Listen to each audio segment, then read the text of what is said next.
o joelho do Homem-Aranha hoje. Na verdade, hoje não. Hoje nós vamos aprender um pouquinho mais de joelho. Na verdade, aprender um pouquinho mais de joelho não. Vamos fazer uma revisão de algumas características anatômicas. Para a gente se preparar para entendermos melhor as lesões do complexo do joelho. Já está funcionando? O que eu gostaria de fazer com vocês hoje é só chamar a atenção de algumas características anatômicas e biomecânicas de algumas estruturas que podemos considerar de estruturas chaves do complexo do joelho.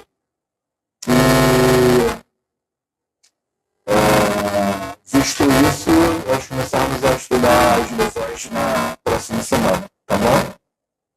Então, hoje é mais para a gente recordar algumas características anatômicas. Não é uma aula de anatomia do joelho, é uma aula de uma preparação para reconhecermos e relembrarmos acidentes e características anatômicas importantes para entendermos alguns doenças, tá bom? Então vai ser bem light hoje, mas com muitos detalhes que eu gostaria que vocês fossem de uma maneira aí ou outra anotando, sabe? Fossem colocando, porque são coisas que vão ajudá-los a responder questões de prova, entre outras coisas assim, tá? Então beleza, vamos estudar o complexo do joelho hoje. Esse complexo do joelho ele é formado por 3 articulações. Nós temos a articulação que vamos dizer que poderia ser a principal, a articulação femorotibial.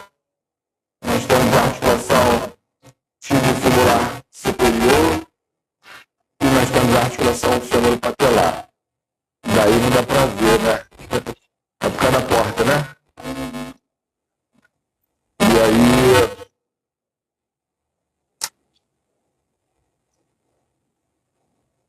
essas três articulações, as que nós vamos mais comentar seria a articulação femorotibial e a articulação femoropatelar. Necessariamente hoje vamos dar mais ênfase até à femoropatelar. Mas antes de chegarmos lá, precisamos colocar alguns pontos importantes, né? Primeiro, na articulação femorotibial. A articulação femorotibial não é uma articulação congruente. Na verdade, ela é considerada uma articulação incongruente.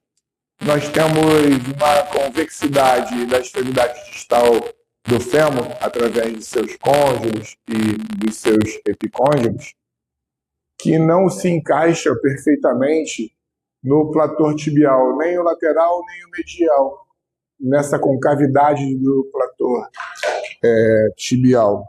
Não se encaixa por questões de ser uma grande esfera e aqui ser uma região com uma concavidade bastante discreta. Nós falamos isso no complexo do ombro, na articulação glenohumeral. E assim, é muito fácil nós encontrarmos na literatura as pessoas colocando essas incongruências como características negativas das estruturas articulares, né?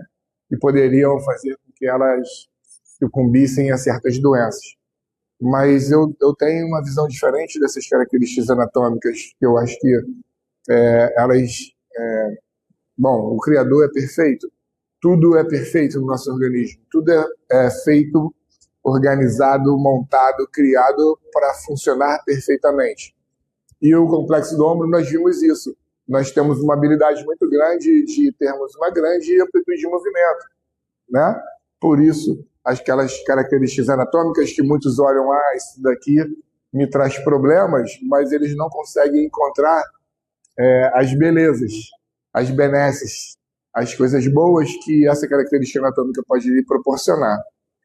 Na articulação femorotibial, nós podemos encontrar a mesma questão, essa incongruência da relação convexo e côncavo, ou côncavo e convexo, não sendo perfeita, e essas imperfeições é que nos trazem essas características anatômicas que nos trazem habilidades extraordinárias, né? O complexo do joelho é a segunda estrutura mais acometida do aparelho locomotor. Nós já vimos isso, já citamos isso. Perde apenas para a coluna vertebral. E por causa desse alto índice de acometimento, assim como no ombro, ele é colocado como se fosse uma estrutura muito vulnerável e muito suscetível mesmo a essas injúrias por essas incongruências anatômicas. Enfim, nós temos aqui a possibilidade de não acontecer um bom encaixe ósseo. E esse não encaixe ósseo acaba por necessitar de estruturas extraordinárias que possam melhorar esse fator cooptativo, como na glenomeral. Na glenomeral nós temos o lábio glenoide. O lábio glenoide que faz com que a cavidade glenoide possa se tornar mais profunda e melhorando a cooptação com a cabeça humeral. Na articulação femorotibial, para que isso se torne um pouco mais congruente e, consequentemente, essa articulação se torne estável, nós temos os meniscos. O menisco medial e o menisco lateral. O menisco medial e o menisco lateral são estruturas de fibrocartilagem que têm vascularização, não em todo o seu território, não em toda a sua extensão, em algumas partes, em algumas regiões, e servem para melhorar esse fator cooptativo entre o fêmur e a tíbia. Nós vamos estudar essas características mais na frente para conhecermos melhor as lesões meniscais. Não vai ser nesse primeiro momento, nem no segundo momento. Mas já chamo a atenção de vocês para que isso já fique guardado na mente de vocês.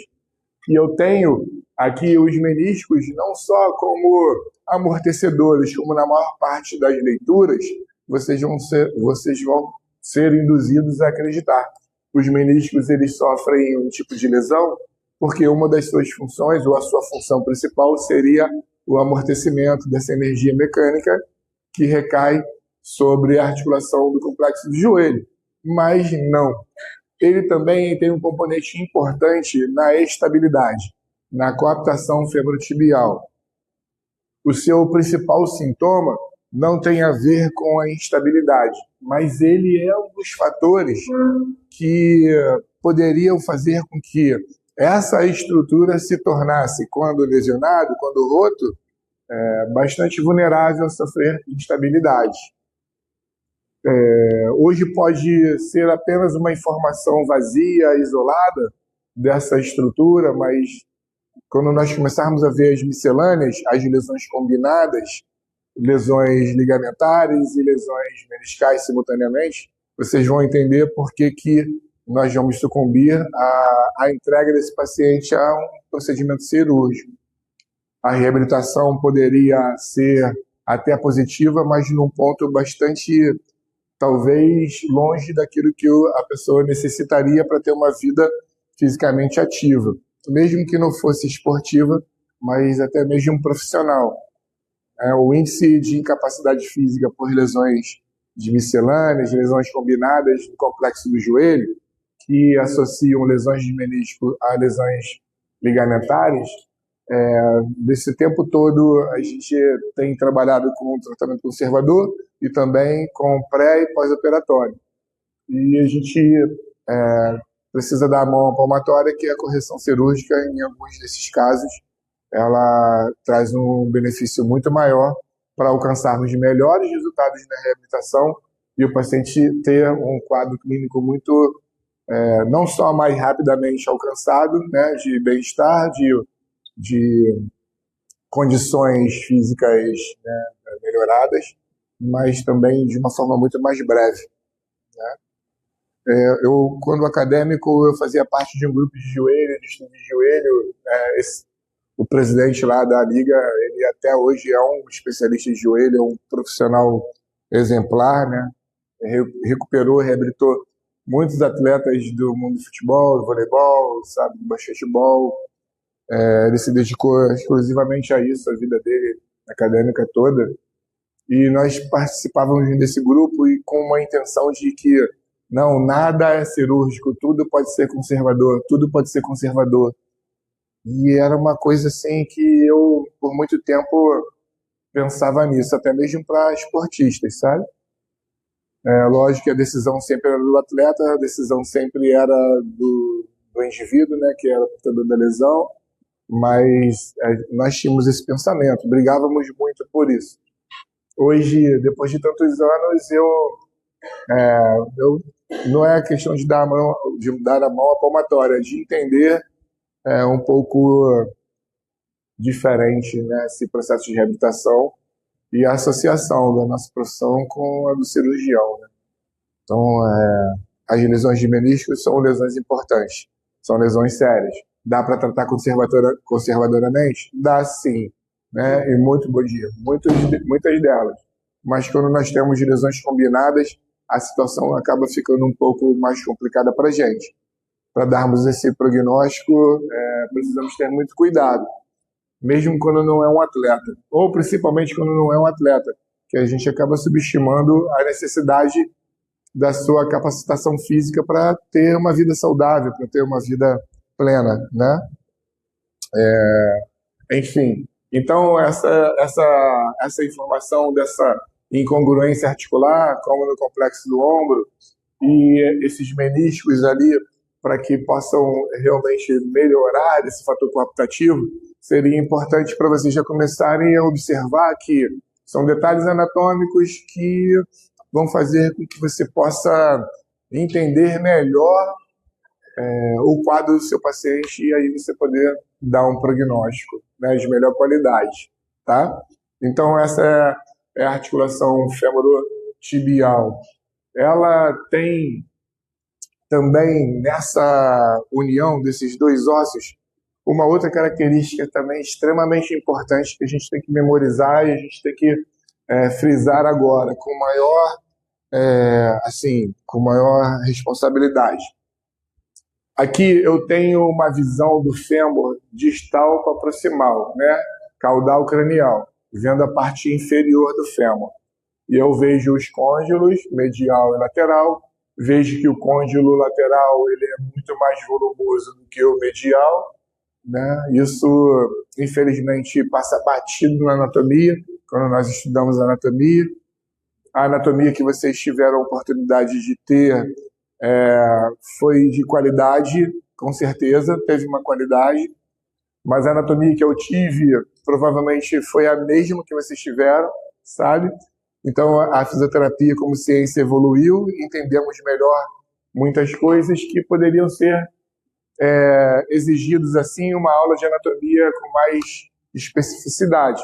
Mas as escolas no Brasil hoje têm um comportamento diferente de fazer anatomia como se fosse uma matéria única para todas as áreas, para todas as especialidades. Então, você estuda com acadêmico de odonto, acadêmico de enfermagem, acadêmico de nutrição, acadêmico de educação física, todas as profissões com suas peculiaridades e especificidades diferentes da nossa, né? Então, acaba que a gente não consegue ver uma aula assim tão boa. É boa, mas não é específica para a gente, né? E vocês chegaram a fazer prova prática de anatomia?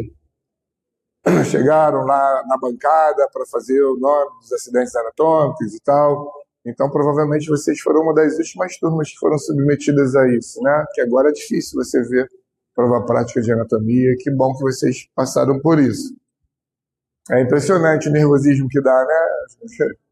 Caraca, aquela bancada cheia de negocinho espetadinho, tu tem 1 minuto para você responder, ou menos de 1 minuto, né? Quanto tempo vocês tinham para responder? Era 1 minuto mesmo? Ah, foi oral? A mesa estava cheia. Ah,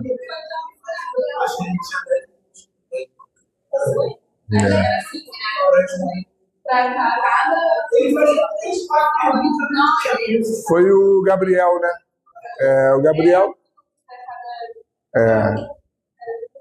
O Gabriel já veio de uma raça já com pedigree, Então ele entrou, ele contribuiu muito com a gente aqui para dar uma aula de qualidade, né?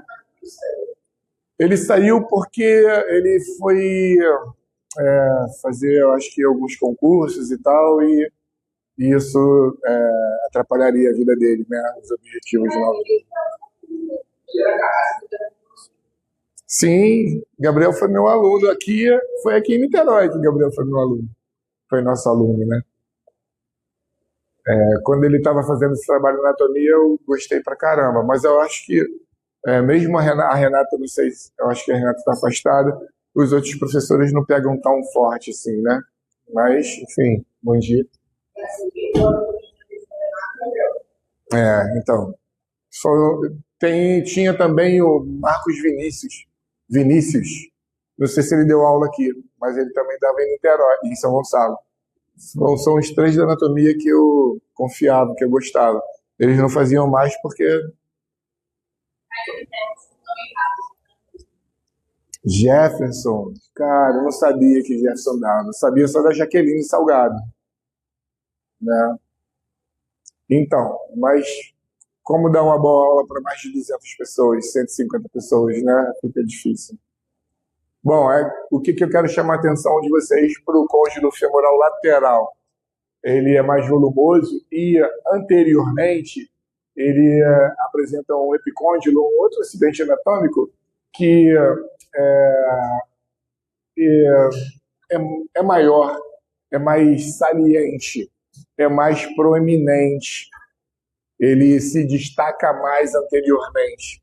Então, essa saliência aqui é um acidente anatômico importante que vai fazer muita importância para a gente num futuro bem próximo aí. Ainda hoje, vocês vão ver que ele tem uma importância fundamental.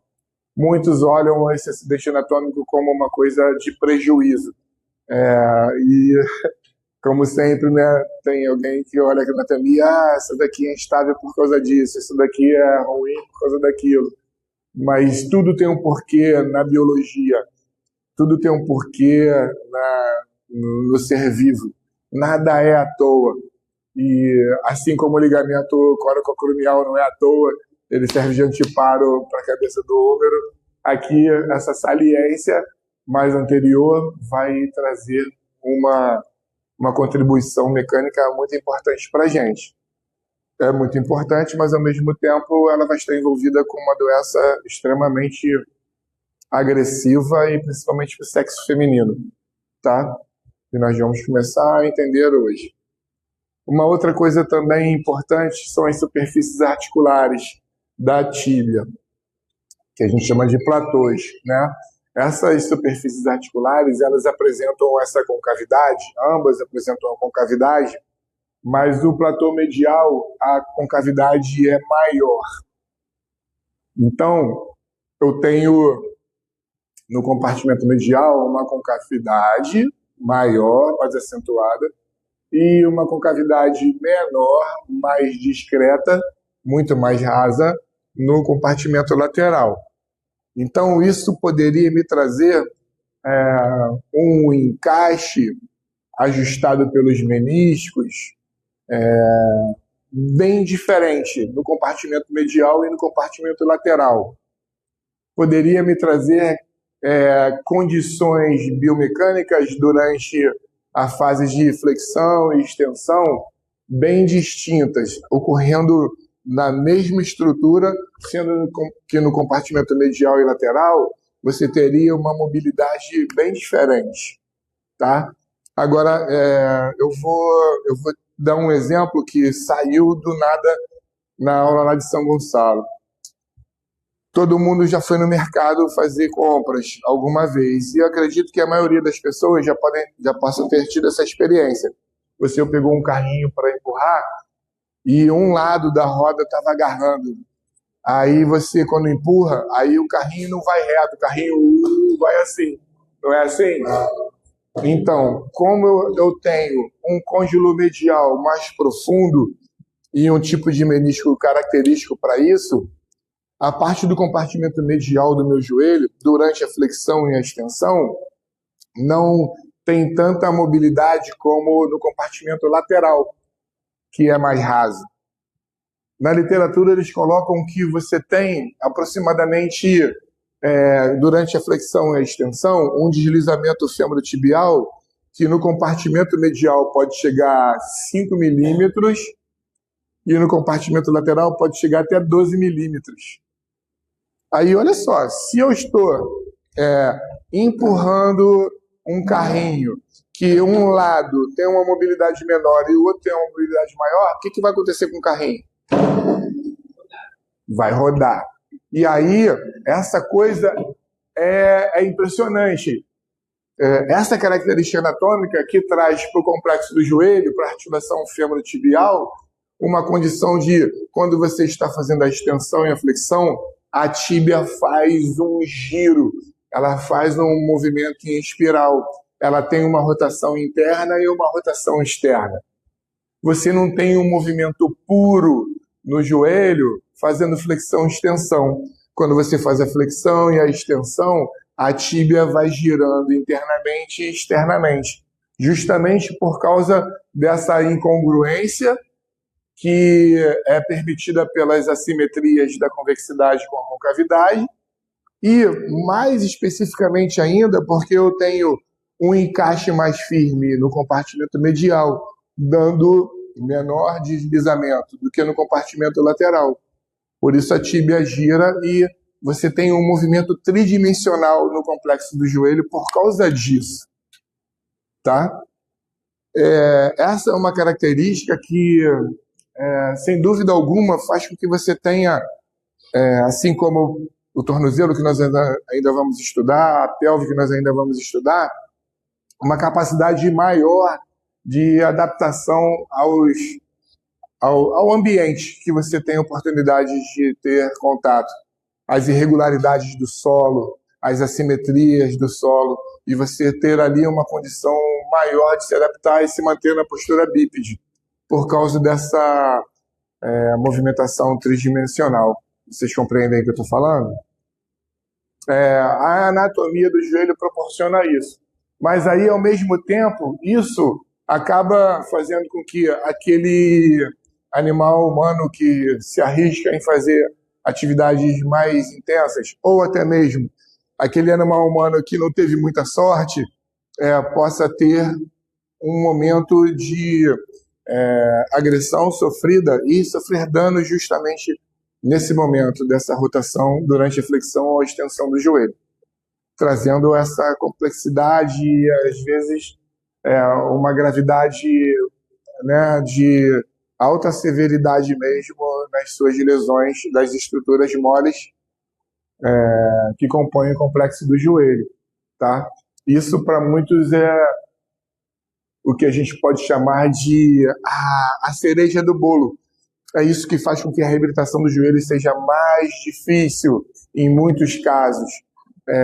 Lesões pequenas, lesões discretas, tornando a reabilitação muito mais demorada e exigindo muito mais cautela na progressão de cargas e de atividades, justamente por causa desse giro da tíbia. Nós temos a maior parte dos equipamentos de fisioterapia atuando no joelho com movimentos apenas em um plano e um eixo.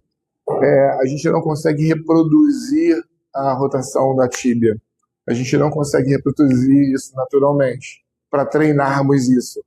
Até que, nos anos 90 para cá, um professor, e eu tive a honra de ser aluno dele, um professor começou a bater de frente com o sistema que realmente não reconhecia essas peculiaridades anatômicas, dando um movimento diferente para o joelho.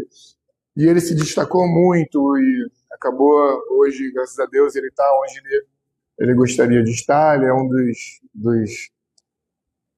do corpo técnico lá da equipe do Fluminense Futebol Clube, né? Ele sempre foi tricolor, né? Sempre foi fluminense, ele hoje serve aos atletas do Fluminense, mas ele já serviu a seleção brasileira, já serviu a atletas no mundo todo, né? Graças a Deus, um homem de muita inteligência. Ele bateu de frente com a classe médica colocando o skate, colocando o balancinho, colocando as outras estruturas que pareciam ser instrumentos assim super simples, que não tinha qualquer característica científica, de aparato científico, justamente para reproduzir o gesto esportivo como a anatomia já pré-determina que a gente, né, realize. E isso foi revolucionário. Isso foi no início, na verdade, foi na virada, 89 e 90, até 91 e 92. Esse profissional boom, ele teve a sua carreira bastante agitada por causa da sua coragem em enfrentar a classe médica que gostaria que fosse diferente, né? Eu acho que na fisioterapia esportiva foi o que fez a fisioterapia se tornar mais importante no Brasil e a fisioterapia brasileira se tornasse mais importante no mundo. Então, muitos clubes, muitos atletas importando profissionais brasileiros que viam balancinho, viam skate, viam atividades na caixa de areia, atividades na piscina como os melhores reabilitadores, ao invés da cadeira extensora, da cadeira flexora, dos aparelhos de mecanoterapia que existiam na época, né? Então, revolucionário, coisas simples, com brincadeira, com ludicidade, fazendo com que as sessões de 5 horas, 6 horas, 7 horas passassem como se fossem 5 minutos e com resultados clínicos satisfatórios e maravilhosos, né? Então, eu acho que vale a pena mencionar isso da história aí da nossa profissão. O nome dele é Nilton Petroni, vocês já devem ter ouvido falar, e ele é bastante famoso. Então, esse côndilo lateral aqui, mais saliente anterior, é uma coisa que vocês precisam anotar, precisam ter na cabeça. Além dos meniscos, o menisco lateral e o menisco medial, melhorando essa congruência articular entre a convexidade femoral e a concavidade tibial, nós temos 4 ligamentos. Esses 2 ligamentos que nós estamos vendo, a gente pode chamá-los de extraarticular, e nós temos mais 2 ligamentos intraarticular, que nós não vamos ver hoje. Esses ligamentos são chamados de colateral medial, que liga o fêmur à tíbia medialmente, tá? E o colateral lateral, que liga o fêmur à fíbula, lógico que lateralmente. Muitos livros antigos vinham descrevendo cada um deles como ligamento colateral tibial, ligamento colateral fibular. Vocês podem encontrar isso aí na pesquisa de vocês. Mas o termo mais corriqueiro e mais frequente realmente é colateral medial e colateral lateral. Eu estou correndo muito ou tá indo bem?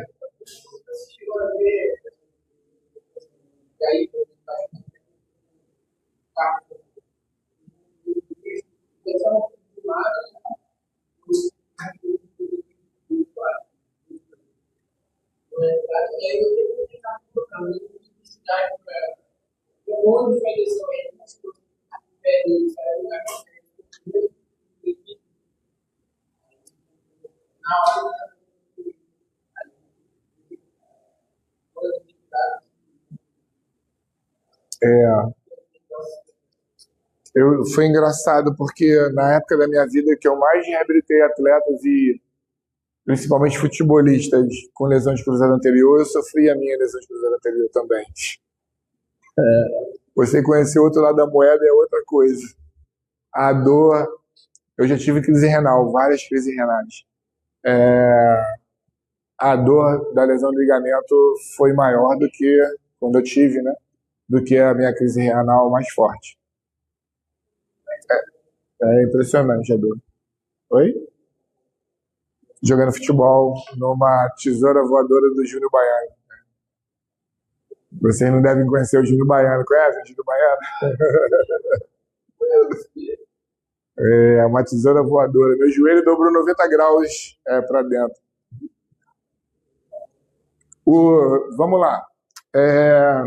Nós sabemos que os ligamentos eles mantêm a congruência articular através da sua força elástica. Nós vimos isso muito bem quando nós analisamos os movimentos de flexão e extensão da coluna vertebral, lembra? Dos ligamentos longitudinal anterior e posterior, né? Então, aí eu queria fazer a primeira pergunta a vocês agora nesse momento. O que vocês acham que poderia acontecer nesse complexo do joelho aqui que pudesse exigir a tensão do ligamento colateral medial? Porque ele mantém a congruência articular dessa forma. Ele é tensionado e ele tem a sua força elástica, ele faz uma força inversamente proporcional.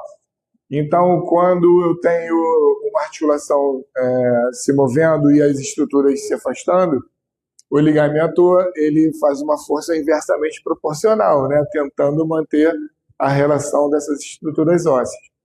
Aí eu queria que vocês me dissessem mais ou menos o que poderia tensionar o ligamento colateral medial ou o ligamento colateral lateral. O que vocês acham? Oi?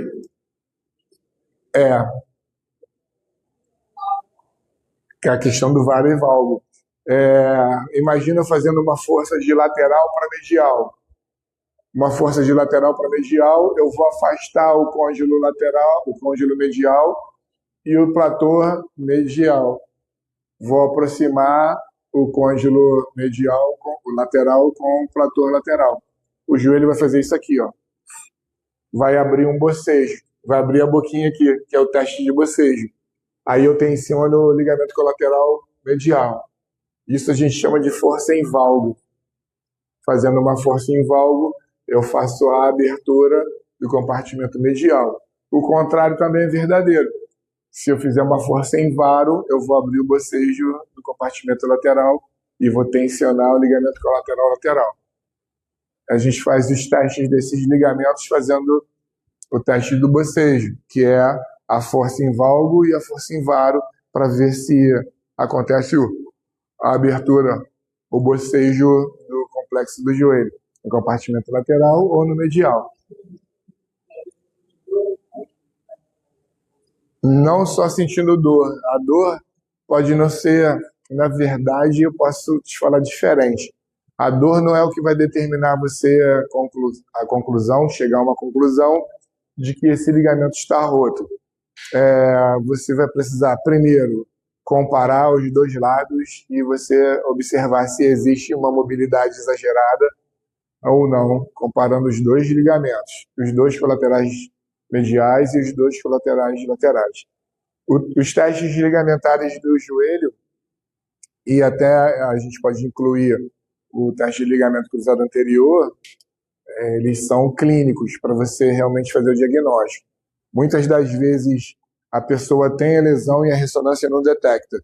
E às vezes a pessoa não tem a disfunção e a ressonância detecta. É impressionante.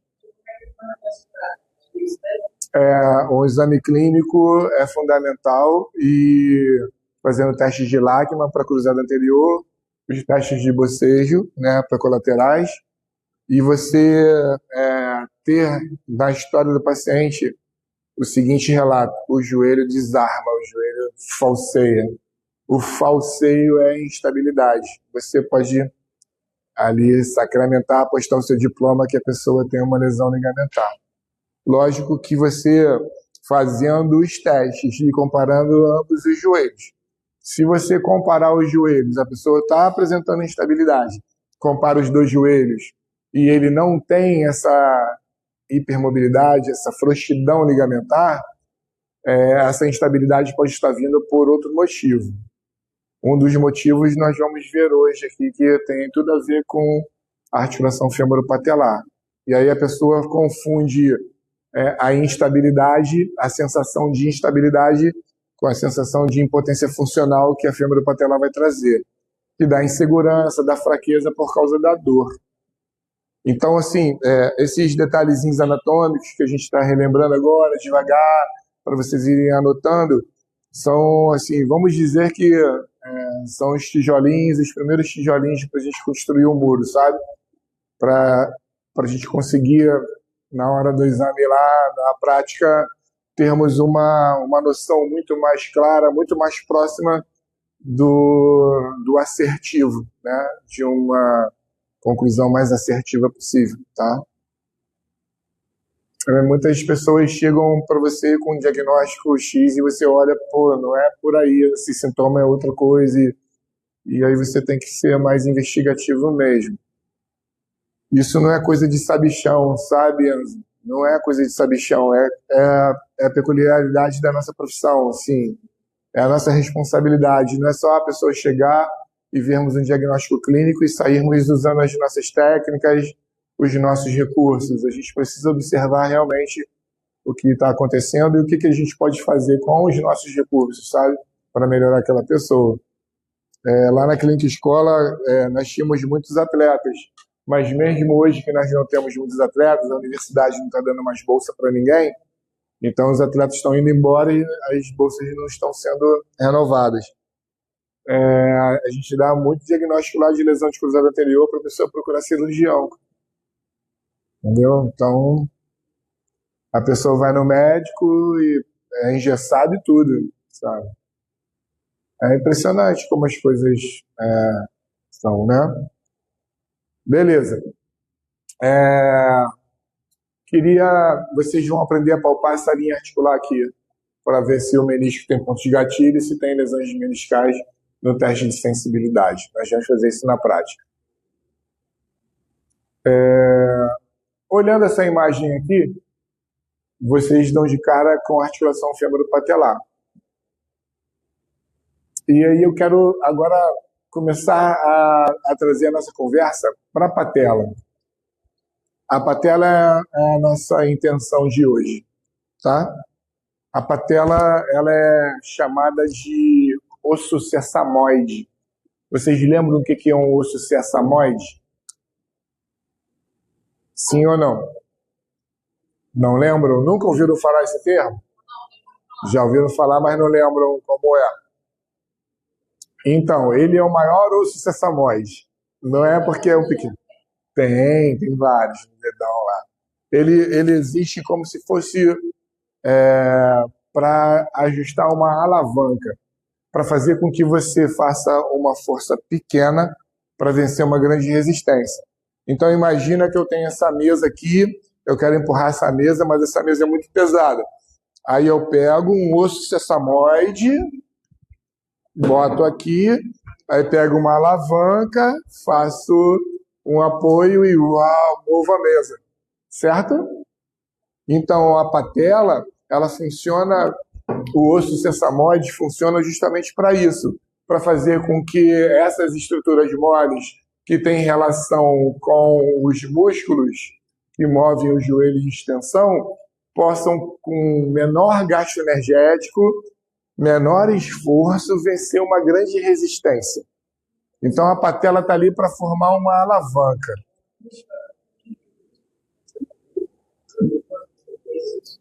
A princípio, eu gostaria que você só pensasse assim, a natureza colocou um osso sessamoide ali para que os meus músculos da coxa conseguissem... Você está com 70 quilos? Você com 70 quilos, você pule contra a gravidade com maior facilidade, não se canse. Beleza? Se você não tivesse a patela, você não conseguiria deslocar esses 70 quilos com facilidade. Você até mesmo poderia ter dificuldade de fazer a extensão do seu joelho. Uma simples extensão do seu joelho. Tá? Então, ele melhora muito a eficiência dos músculos que movem o joelho para extensão. Os músculos antigravitários, tá certo? Beleza. Acabou que eu já coloquei mais ou menos uma das funções da patela. Coloquei mais ou menos não. Ele tem essa função mecânica de facilitar o movimento, como otimizando o braço de alavanca dos músculos da coxa. Isso é o que nós vamos estudar bastante na semana que vem.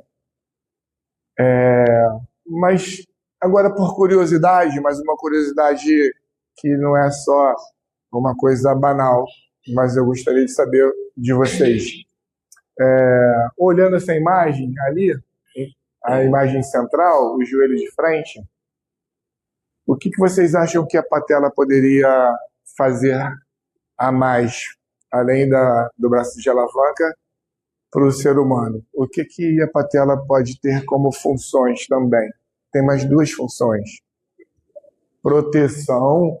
A patela está ali como um anteparo também, serve como proteção perfeitamente, né? Uma das suas funções é dar proteção ao complexo do joelho, perfeitamente.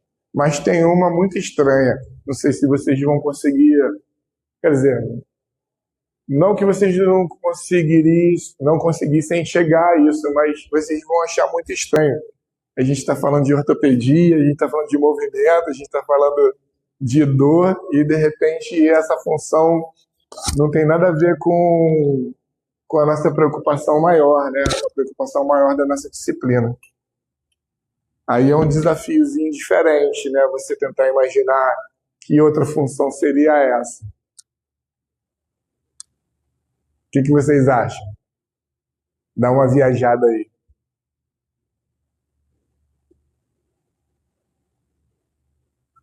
Silêncio mortal. Vocês já ouviram aquele termo? Todo bebê, termo não, as pessoas falam, né? Todo bebê tem cara de joelho. Já ouviram isso? Acho engraçado pra caramba. Não parece um bebê? Todo bebê tem cara de joelho. Porque o bebê, ele tem uma cabeça grande, né? Por causa do desenvolvimento do encéfalo. E a cara é pequenininha, a face é pequenininha. A face é pequenininha para ele poder mamar, né? Para ele, ficar aconchegante lá na mama da mãe. Aí parece mesmo um bebê, né? A patela é a face dele, o cabeção é a femorotibial. Não é essa. Essa é a dica. Essa é a dica. Uma dica estranha, né? Por sinal, né? Depois vocês vão ver que pode fazer sentido, né? O pessoal de São Gonçalo me zoou muito, que não tinha nada a ver esse exemplo. Então me dá outra aí, então. Esse é o único que eu posso dar. O que vocês acham? Não, mas valeu a participação. Isso daí acaba sendo também uma coisa biomecânica, né? Está dentro da eficiência do braço de alavanca e tal. Então, o que você enxergou é real, mas está dentro daquela função, né? Outra, primeira que eu falei. Não tem a ver com a função biomecânica. Isso aí, poxa, é lindo quando a gente vai começar a estudar isso, a questão da nutrição ali, da cartilagem, você vai ver que é mó barato. E nós vamos falar disso hoje ainda. Estabilidade, a questão biomecânica, né? Acho que... Bom, vou parar de charme, né? Não é charme, não, né? Parar de suspense, melhor dizendo. Eu dei a chance, né? Eu ia dar 10 no V2, mas vocês não conseguiram, né? 10 no V2 e aprovação máxima, né? Foi só para perturbar. Foi só para perturbar. Ia dar só um muito obrigado pela participação. A função estética. Vocês já viram um joelho sem patela? Como é diferente, como é estranho? Primeiro que a pessoa tem dificuldade de estender o joelho e ela tem dificuldade de se sustentar contra a gravidade, se levantar contra a gravidade. E ele fica extremamente estranho. A pessoa pode nascer sem a patela e aí ela provavelmente vai ter um desenvolvimento neuromotor um pouco diferente, mas pode chegar à eficiência. Ou então ele pode perder a patela em acidentes que possam causar fratura cominutiva, e a fratura cominutiva, dependendo do tempo para o seu reparo cirúrgico, aqueles fragmentos ósseos perdendo vascularização, eles podem necrosar. E o médico precisa descartar esses ossos que perderam a vascularização. Se ele for fazer a fixação numa fratura cominutiva de uma patela com ossos que já perderam essa vascularização e já estão em um processo degenerativo para para necrose, é um risco de infecção, desenvolver uma artrite séptica. Ainda não vi uma prótese assim tão interessante para patela, sabe, Bianca? Ainda não vi, mas eles estão tentando. O INTO está tentando, os hospitais federais estão tentando, tem muito ortopedista, pesquisador buscando soluções para isso. E engraçado porque nas fraturas, mesmo não combinativas, as fraturas simples com desvio, ou horizontal, ou vertical, ou oblíqua, né? Eles faziam parafusos ou fios cirúrgicos para fixar o foco da fratura e assim a pessoa ter um bom reparo ósseo, né? Que é importante a fixação, a imobilidade total dos fragmentos, para que haja a calcificação e posteriormente a ossificação. Mas isso não era bom, porque quando a pessoa era liberada para fazer pequenos movimentos, a tração do músculo e do ligamento separavam as extremidades, né, que formavam o foco da fratura. Aí dava pseudoartrose, a pessoa morria de dor e era um problemaço. Até que, eu não sei se ele era brasileiro ou não. Quando eu conheci essa técnica, eu conheci por um cirurgião brasileiro, ele é um mineiro, um cara grossão, mas muito inteligente, assim, né? Sabe tudo de ortopedia. E aí ele falou que inventaram eu esqueci o nome da técnica, que eles fazem uma amarração do fio cirúrgico em 8, e nessa amarração do fio cirúrgico em 8, quando você tem a tração do músculo e a tensão do ligamento, quando você traciona o osso, essa amarração aperta mais as extremidades ósseas uma contra a outra.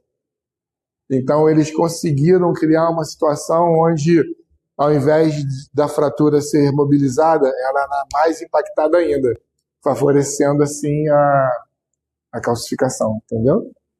Isso foi legal, melhorou muita gente, o prognóstico de muita gente, e o número de patelectomia diminuiu pra caramba. Só que aí assim, tudo tem consequência. Tudo que você faz tem consequência. É mó barato isso. Vocês já viram aquele efeito borboleta, o filme? Já viram o efeito borboleta? É terrível. Nunca mais vou ver esse filme na minha vida. Né? Meu Deus do céu. Não, meu Deus do céu, não vejo nunca mais. Tem filme que eu vejo 100 vezes, mas esse eu só vi uma vez e a premonição também. Vocês viram aquela premonição? Tem várias, premonição até 20, né? Nunca viram, não? Então, assim, tem coisas que...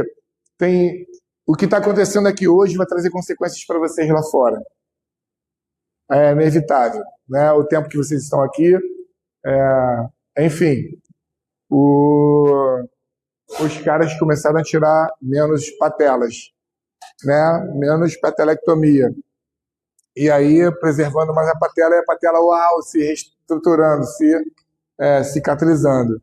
Aí nós encontramos a artrose. Entendeu? Jovens com artrose femoropatelar. Aí sofria por outro problema.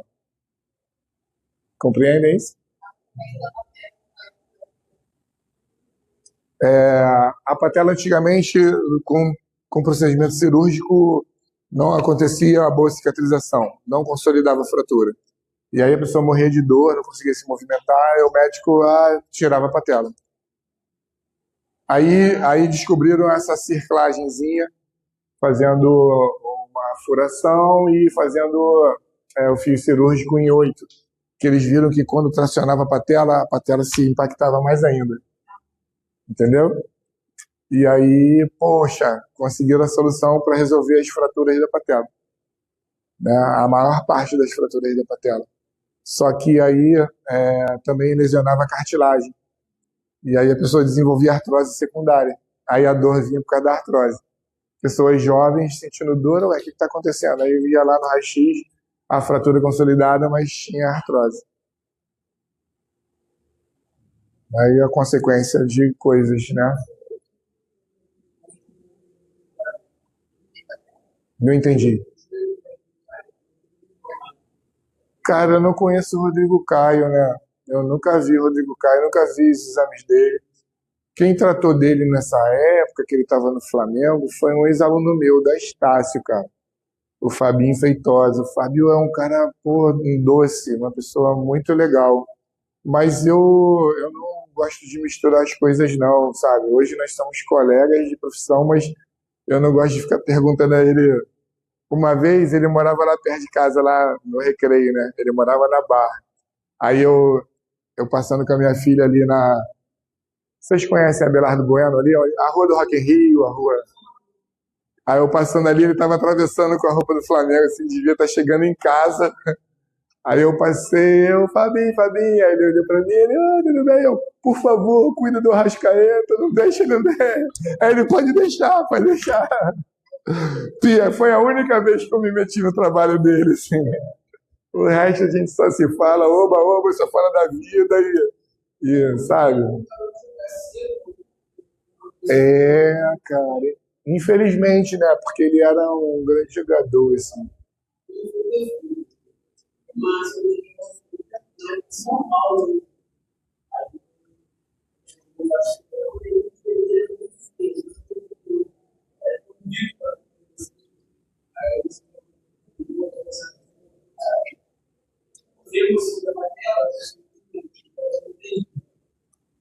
Poxa, Enzo, eu não sei mesmo, Enzo. Não sei mesmo. Agora quem tá lá no Flamengo são dois amigos meus também. O Fábio Marcelo e o Diego Paiva, né? O Diego Paiva eu tenho até mais amizade, falo com ele mais vezes. Eu também tenho vergonha de perguntar. Eu te confesso, eu vou te deixar sem essa resposta. Eu tenho vergonha de, pô, como é que é o joelho do. Um dia eu posso ter coragem, um dia, pessoalmente, a gente batendo papo, pode ser que se a gente se encontrar, né, que é difícil. Beleza. Tá. Ele dá a aparência do joelho, ele tem a função estética, ele também serve como uma proteção e ela tem a função biomecânica. Beleza, vamos conhecer um pouco mais desse osso sessamoide. Ele tem uma aparência triangular, mesmo aqui você olhando, nossa, ele é meio arredondado, mas a descrição dele anatômica é que é um osso mais triangular. Um triângulo de cabeça para baixo, porque a base fica superiormente e o ápice fica inferiormente, tá? É uma estrutura que apresenta na sua face posterior as superfícies articulares medial e lateral. Essas superfícies articulares que ficam na sua face posterior são cobertas de cartilagem hialina. São articulações sinoviais, né? A femoropatelar é uma articulação sinovial e a cartilagem hialina que recobre a faceta medial e a faceta lateral tem uma peculiaridade assim de chamar muita atenção, que é a cartilagem mais espessa do aparelho locomotor. Entre todas as articulações sinoviais, a articulação sinovial femoropatelar é a que apresenta a maior espessura de cartilagem hialina do aparelho locomotor. Se eu tenho essa característica, eu sei que ali eu tenho uma distribuição importante de energia mecânica. Muita energia mecânica ali. Beleza. Na sua base, na sua região, na sua face superior, nós encontramos a inserção do músculo que antigamente chamávamos de quadríceps, inclusive esse do tom aí. Esse do tom, essa imagem do tom, ela é de 2006. Então, em 2006 ainda se chamava, em muitos livros de referência, quadríceps. Mas em 2006 já cansava-se de saber que esses músculos anteriores da coxa que o tendão se prende na face superior da patela, tinham mais do que 4 cabeças. Quadríceps são 4 cabeças, tríceps 3, bíceps 2. Então, se eu tenho mais de 4 cabeças, não pode ser quadríceps. Oi? Alguma coisa parecida com isso. Eu nem sei dizer o nome quando tem mais de que 4 cabeças. Tem que ir lá no dicionário lá para ver. Não lembro, não. Mas hoje vocês vão ver, vocês vão conhecê-lo e melhor, e vocês vão ver o nome que é mais adequado para ele. Nós temos na aula de anatomia de hoje, se a pessoa estiver dando aula de miologia, vai falar dos músculos anteriores da coxa e vai chamar de quadríceps. Aí você vai dizer, por que, Alexandre, ainda estão usando essa linguagem? Eu prefiro pensar positivamente em tudo. Né? Não vou ficar também querendo ser advogado do diabo, mas não vou ficar criticando tudo, dizendo que tudo está errado. Eu vou dizer que você pode apelidar esse músculo de quadríceps, colocar historicamente, né? Olha, esse músculo já foi conhecido como quadríceps, porque o que a anatomia conhecia na época era só o reconhecimento de 4 cabeças. Hoje nós sabemos que existem 7. Aí o nome é outro, mas, né, lembra do quadríceps? Aí eu acho que é mais um apelido, né? Mas tecnicamente não é o correto, não é mais o correto falarmos assim, dessa forma. Na face inferior, eu tenho a inserção do ligamento patelar. Aí, ó, eu preciso mostrar essa imagem de novo para vocês. Aqui o tendão do vulgo quadríceps, e aqui eu tenho a inserção do ligamento patelar. É chamado de ligamento hoje, mas até bem pouco tempo atrás, ele também era chamado de tendão patelar. Ainda muita gente se refere a essa estrutura aqui como tendão patelar, mas não é a nomenclatura correta, porque o tendão ele liga um músculo a um osso. E aqui eu tenho o osso patela, que já foi chamado de rótula, hoje é patela, se ligando à tíbia através dessa estrutura. Então, é um osso ligado a outro. Quando eu tenho um osso ligado a outro, eu chamo de ligamento, né? Então, vocês ainda podem ler algum livro, algum trabalho que a pessoa distraidamente colocou ali, tendão patelar, ele se refere a essa estrutura. É o ligamento patelar, tá bom? Então, inferiormente, você tem a inserção do ligamento patelar. Enquanto o músculo traciona a patela superiormente, quando ele contrai, o ligamento patelar resiste com a sua força elástica, ok? Tudo bem? Beleza.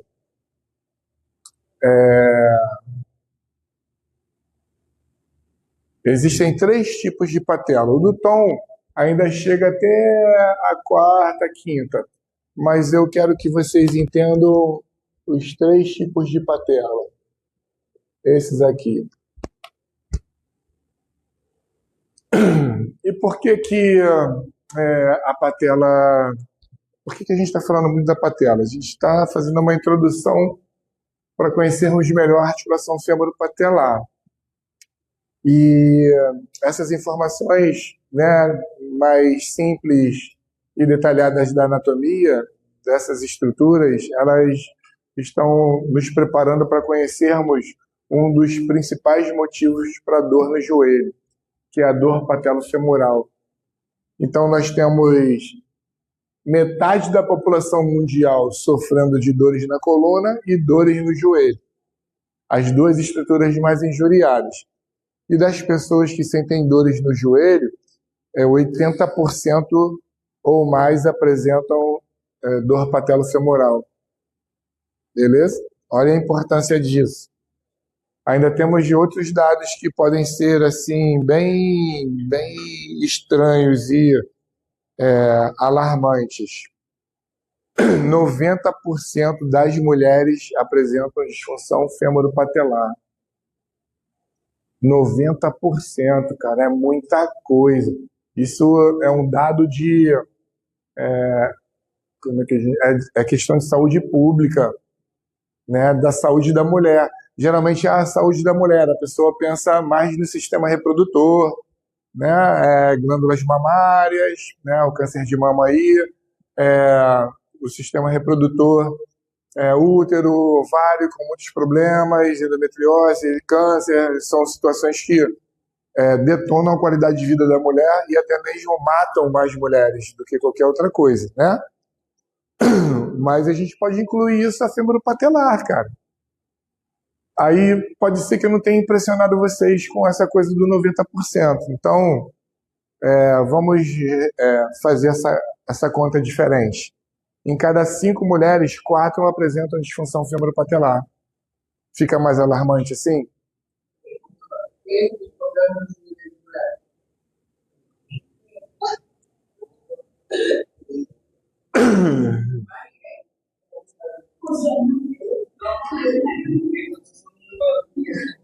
Elas estão no 10%.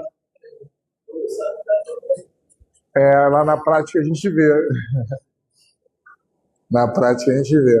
Então, assim, você tem uma doença que é caso de saúde pública mesmo, da saúde da mulher. Apresenta também no sexo masculino? Sim. Eu fiz o último estudo que eu fiz e que foi o artigo que eu escrevi aí com uma galera.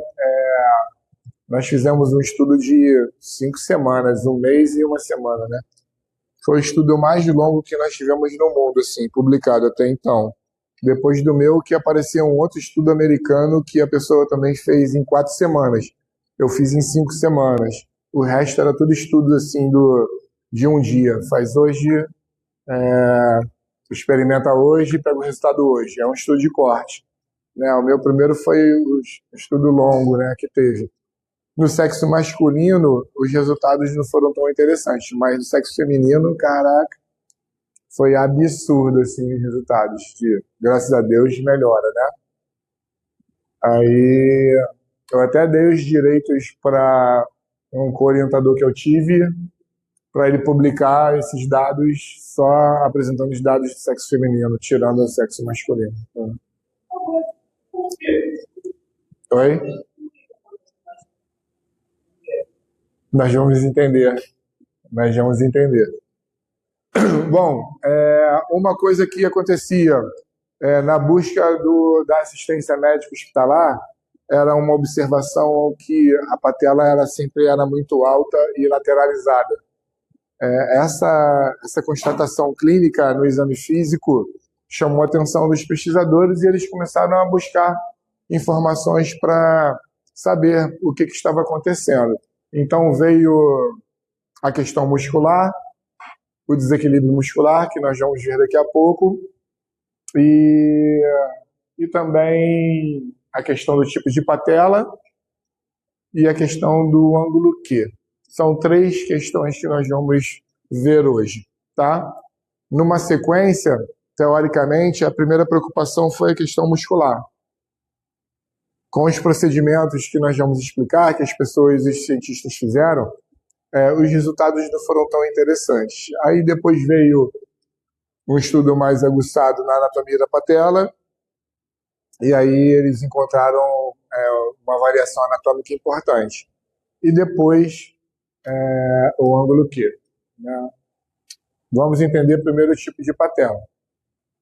Comparando com o acrômio, que também existem classificações, Bigliani, Schneider, e são consideradas assim malformações, doenças para o ombro, na patela nós não temos esse termo. Nós temos um termo de variação anatômica. A variação anatômica é distinta de uma anomalia congênita. Porque, assim, é o que a literatura coloca. Quem sou eu para brigar com eles agora, nesse momento? Eu estou apresentando para vocês o que realmente se conhece como se conhece. E aí você tem a variação anatômica descrevendo uma patela tipo 1, uma patela tipo 2 e uma patela tipo 3. Eu vou descrever cada uma delas agora, tá? Se vocês estiverem anotando. A patela tipo 1. Qual é a característica da patela tipo 1? A patela tipo 1 apresenta as superfícies articulares lateral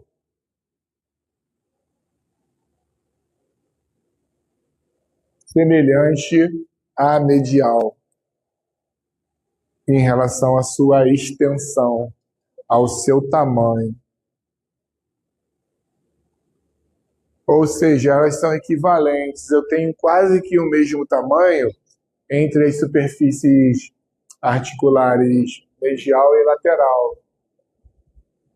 Essa poderia ser a patela ideal? A princípio, sim. Essa seria uma patela que poderia ser funcionalmente melhor, né? Dando mais eficiência ao aparelho locomotor? Teoricamente, sim, tá? Conseguiram anotar? A superfície medial se equivale à superfície lateral. Mesmo tamanho, mesma extensão. Farei a mesma coisa de forma diferente. Medial secundária lateral. Isso. Praticamente a mesma extensão, mesmo comprimento, mesmo tamanho. A tipo 2, como vocês já podem ver, a faceta lateral, ela predomina em extensão e em tamanho em relação à medial, que é menor.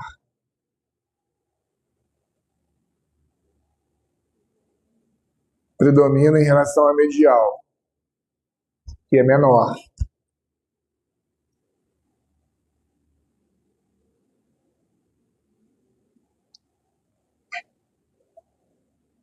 E a tipo 3, podemos? Tá. Pode? Repetindo a tipo 2. A tipo 2 eu tenho uma superfície articular lateral muito mais extensa do que a medial. A medial é bem menor. A tipo 3, a característica dela é um pouco absurda, vamos dizer assim. Eu tenho praticamente só a superfície lateral. A medial é quase inexistente. Ou inexistente. Quase ou inexistente.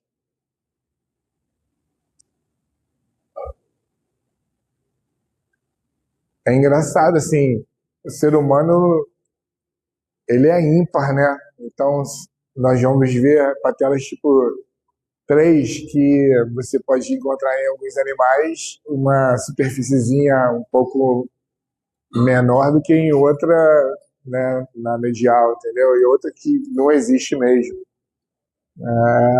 As variações anatômicas são impressionantes. O seu coração provavelmente é diferente, né, não nas suas câmaras e nos seus músculos e nas suas fáscias, mas do seu posicionamento em relação ao dela, entendeu? Isso é lindo. Não tem não, cara. Poxa, é impressionante. Mas isso tudo, a biologia, a natureza sabia que ia acontecer isso. Ela constrói uma parada sabendo, bom, é isso aqui que é o perfeito, mas esse perfeito não dura para sempre, tem problemas, tem defeitos que vão acontecendo dependendo do que o animal faça, né? Aí, a 3, você tem a superfície articular lateral de grande extensão.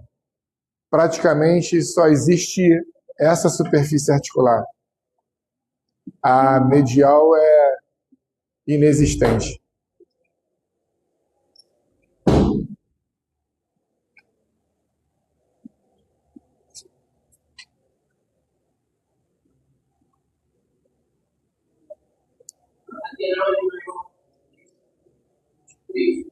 A lateral maior é a de 2, a lateral tipo 3 ela é praticamente única. Deu para perceber a diferença? Tipo 2, 3. A 2 ela é maior, a 3 é única.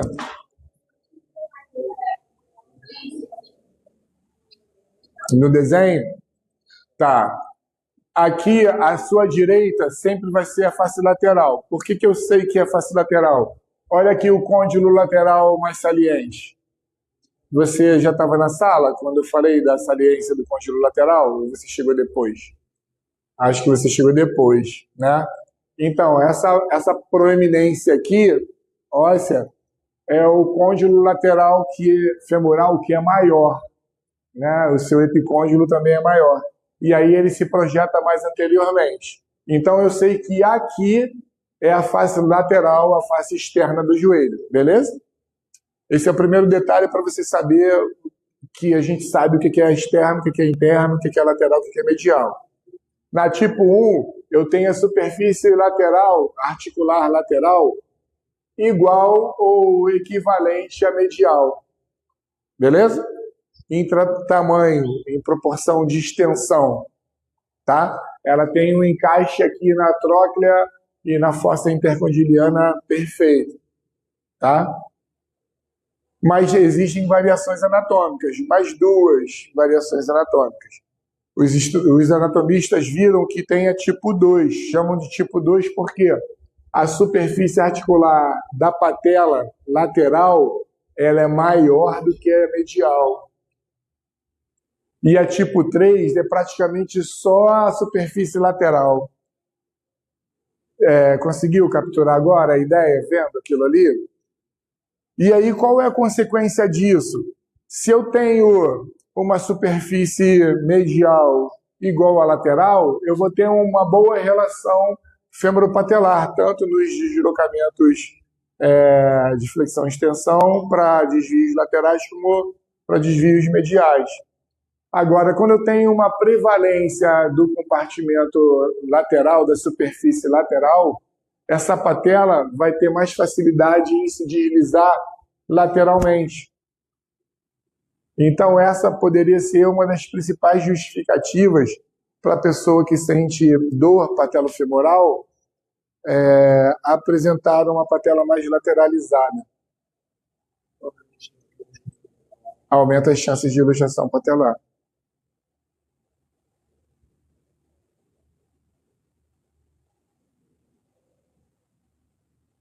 Isso é importante. É importante, mas a doença femoropatelar, que atinge um número muito grande de pessoas no mundo, principalmente do sexo feminino, 90% das mulheres no mundo. Isso poderia facilitar muito ao desenvolver essas doenças femoropatelares.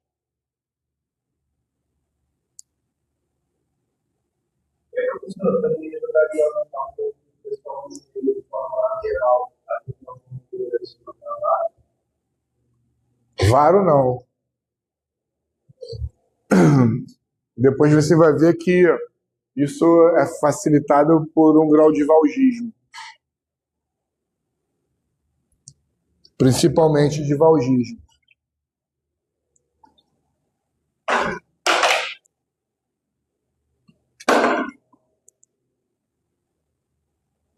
Beleza? Os tipos de patela, você conseguiu compreender e conseguiu anotar?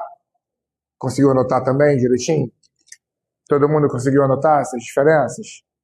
Beleza, sim.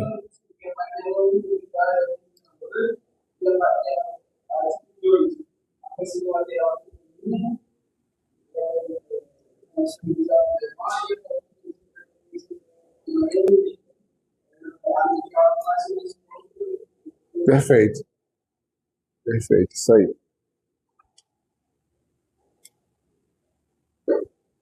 Beleza. Há uma outra informação também interessante.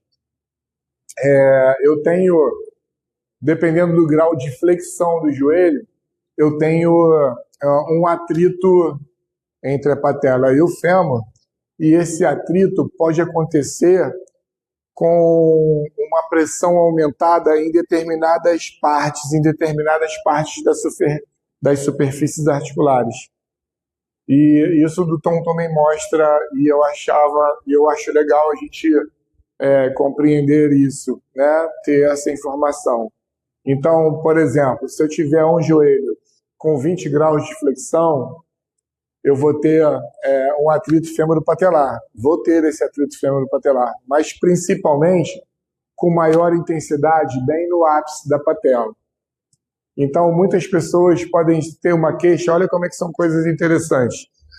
Tem uma queixa onde, quando ela começa a marcha, e aí ela sente dor, ela claudica. Depois de um certo tempo, ela começa a andar um pouco melhor. Só no início da marcha, quando ela faz a transferência de peso, e aí com 20 graus, ela tem a dor e ela claudica. Aí você já pode, assim, com ela descrevendo, lógico que ela não vai falar para você 20 graus, mas quando ela descreve para você o momento que ela sente mais dor, ela sente aquela pontada, aquela fisgada, você pede para ela reproduzir, ou com o lado afetado ou com o lado não afetado, se ela não conseguir reproduzir no lado afetado, você observar que está ali próximo de 20 graus. Aí você já sabe que é alguma coisa no ápice da patela. Se é alguma coisa no ápice da patela, o que você pode pensar que pode também estar comprometido? Oi? Qual? Ligamento patelar. Já tem alguma coisa nesse ligamento patelar. Eu tenho que ir lá ver. Tem doenças que acometem essa região aqui, principalmente em pessoas de salto. Tem joelho de saltador. É essa região que ele tem a lesão. Na inserção do ligamento patelar da patela. Se eu tenho um pouco mais de flexão, a zona de maior pressão vai ser aqui, na superfície mais intermediária. E se eu tenho mais flexão chegando a 90 graus, o atrito vai acontecer com maior intensidade na base da patela. Então a pessoa está sentada no carro, está sentada no cinema e meu joelho está doendo. Você sabe que tem um atrito excessivo fêmuro-patelar, mas aí você vai pensar o quê? É mais na base da patela. Se é mais na base da patela, tem a ver com o ligamento dos músculos que nós conhecíamos, ligamento não, desculpa, com o tendão dos músculos que nós conhecíamos como quadríceps, né? Aí eu já tenho uma direção para fazer um exame físico, para fazer uma palpação assim com mais especificidade. Eu tenho um interesse nessas estruturas porque na queixa do paciente ele conseguiu mostrar para mim o que agrava, né, a sua condição, e nesses relatos de agravamento da sua condição, eu já consigo enxergar as estruturas anatômicas como elas podem estar sendo estressadas e, nesse caso, molestadas, injuriadas, né? Beleza? Se eu tiver um agachamento quase que total ali, chegando a 135 graus, eu tenho quase que toda a extensão da superfície patelar com o aumento dessa pressão, beleza? Legal, então eu tenho uma patela tipo 1, 2 e 3, dependendo da angulação do joelho, ela vai sofrer mais pressão, mais atrito em algumas regiões da sua superfície articular. E aí nós vamos conhecer agora o mecanismo extensor. Os músculos da região anterior da coxa, hoje nós chamamos de mecanismo extensor, o antigo quadríceps. O mecanismo extensor, ele foi descoberto por causa justamente da grande massa, principalmente do sexo feminino, buscando atendimento para o tratamento da sua dor na face anterior do joelho. A as doenças e as dores femoropatelares começaram a ser um problema bastante prevalente, né, no mundo. E aí foram ver que realmente a patela geralmente está mais superior e mais lateralizada.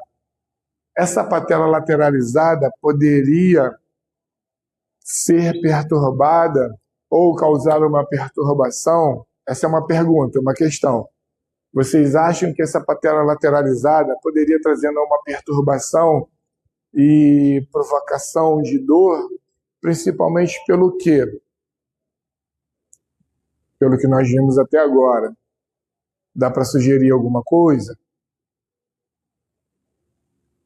A patela lateralizada é um dado que as pessoas viam, que as pessoas que sentiam dores no joelho apresentavam, né, com frequência, além dela estar superiorizada. Por que que a lateralização poderia ser tão maléfica assim? Com quem?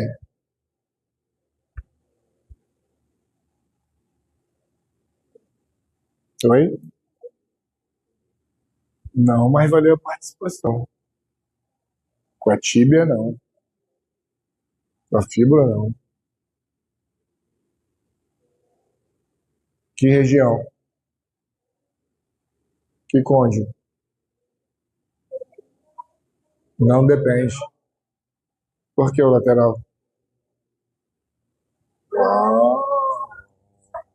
Uau! O côndilo lateral é mais proeminente. Esse acidente anatômico, o criador... Aqui tem ateu? Tem não? Tem certeza que não tem ateu? Eu acredito em Deus, então eu acho que a criação é dele, né? Ele é o criador, tá? Tudo bem? Vocês me permitem? Sem falar de religião. O criador sabia que ia dar... O homem ia fazer besteira. Aí ele fez um côndilo lateral mais acentuado para servir como anteparo para a patela não luxar lateralmente. Entendeu? Aí por isso que eu chamei a atenção lá no primeiro slide, no segundo slide, ó, esse acidente anatômico aqui, ó. Esse acidente anatômico aqui é importante, vai servir de explicações para uma série de coisas. Uma das coisas é a doença patelofemoral. Essa patela vai ser lateralizada e vai se chocar com o côndilo lateral. E isso vai provocar muita dor. É o quadro que vai realmente ser encontrado nas pessoas com dor patelofemoral e não encontrado nas pessoas que não têm dor patelofemoral. E aí essa lateralização da patela traz o choque, o impacto entre a patela e o fêmur. Vale a pena também mencionar uma coisa que eu esqueci de mencionar, pra caramba, esqueci até de falar isso em Niterói, em São Gonçalo. Aí quando eu estava indo para casa ontem, caraca, por que eu não falei isso? Esqueci. Existe uma superfície articular lateral na patela, coberta de cartilagem hialina também, justamente para que aquele atrito que eventualmente iria acontecer, vai acontecer, pudesse rolar como uma movimentação natural, fisiológica, normal, biomecanicamente normal, né? Então tem uma faceta lateral aqui também. Vocês me perdoem, coloque como uma observação na anotação de vocês, onde vocês anotaram que a patela tem superfície articular medial e lateral, por favor. Existe uma superfície articular lateral também, que tem uma cobertura ali de cartilagem hialina para ter esse atrito realmente com o côndilo, né? Bota só como uma observação.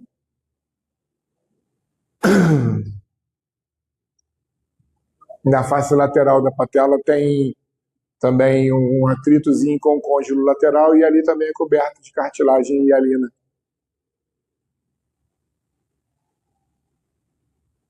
Beleza, aí voltamos para o músculo agora, novamente. Por quê? Eu vi que os anatomistas, isso década de 90, tá? Década de 90. Eu ainda saindo da faculdade, as pessoas já estudando isso, que não é possível a patela ser lateralizada assim. Deve ter algum componente muscular. Então, a princípio, acreditava-se que os músculos que formavam o quadríceps apresentavam um desequilíbrio de força. Então, o quadríceps era reto femoral, vasto intermédio, vasto medial e vasto lateral, certo? Então, acreditava-se que os músculos vasto lateral eram mais fortes do que o vasto medial, por isso que a patela lateralizava. E isso era uma coisa natural nas pessoas. E foi procedimento, foi protocolo mundial de tratamento de dor patelofemoral, o fortalecimento do vasto medial. Todos tentando encontrar uma angulação onde você selecionava, você recrutava o maior número de fibras musculares do vasto medial, para que ele pudesse se tornar mais forte, mais resistente e fazer uma balança mais equilibrada com o vasto lateral, seu antagonista. Mas isso não era bem sucedido. Inclusive, na minha época, não existia corrente russa. Era corrente farádica. Vocês já ouviram falar na corrente farádica? A corrente farádica dói pra caramba, é ruim demais. Eu experimentei, assim, parece que tá enfiando... Sabe aquelas tatuagens que antigamente que eles fazem enfiando agulha, assim, enfiando um bambu? Eu acho que a farádica deve ser tipo aquilo ali. Eu nunca senti aquilo ali, mas a farádica eu já senti. Eu fico imaginando os caras tatuando com bambu lá e eu, cara... Pô, que ideia que agora que eu tive de comparar a dor, né? E não funcionava. Aí levaram esse problema para o laboratório, né, de anatomia, e começaram a fazer cortes histológicos nas peças, né? E aí, com a tecnologia aumentando, a técnica de dissecação melhorando, sendo aprimorada, eles perceberam que no compartimento lateral, o músculo vasto lateral apresentava fibras mais oblíquas. Essas fibras mais oblíquas, eles se encantaram ao descobri-las e viram que se tratava de um outro músculo, não era o vasto lateral. O vasto lateral original, eles começaram a chamar de vasto lateral longo. E essas outras fibras, eles começaram a chamar de vasto lateral oblíquo. Beleza? E aí a primeira conclusão desse estudo foi: então agora nós já entendemos por que a patela se lateraliza, mesmo uma patela tipo 1, que não teria uma facilidade tão grande assim para ficar só lateralizada. Eu tenho dois músculos que lateralizam a patela, vasto lateral longo e vasto lateral oblíquo. E aí ganham na força, na queda de braço do vasto medial.